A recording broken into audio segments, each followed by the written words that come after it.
পশ্চিমবাংলায় এই ধরনের মিটিং করছে।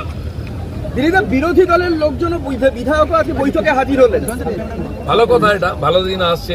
নতুন ধরনের রাজনীতি আমরা করতে চাইছি, পরিবর্তন এটাই, সেখানে কিছু আলাদা হওয়া উচিত। তারা তো কোনোদিন এটা বুঝলেন না যে সরকার সবার উন্নয়ন সবার জন্য হোক, সবাই বলার সুযোগ পাক। আমরা সেই সুযোগটা দিচ্ছি, আমরা সেই ধরনের রাজনীতি করি। কিন্তু দিলীপদা, এখনো পর্যন্ত প্রাক্তন মুখ্যমন্ত্রী বিশ্বাসই করছেন না তিনি হেরেছেন।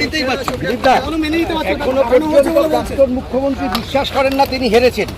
অনেক সময় মানসিক কিছু সমস্যা হয়, দিন রাত অন্তর ভুল ঠিক বুঝতে পারেন না, তো সেই সমস্যা অনেক দিন ধরে এক ধরনের একটা কি বলবো মানসিক অবস্থা তৈরি হয়ে যায়, সেখান থেকে কাটিয়ে আসতে দেরি লাগে।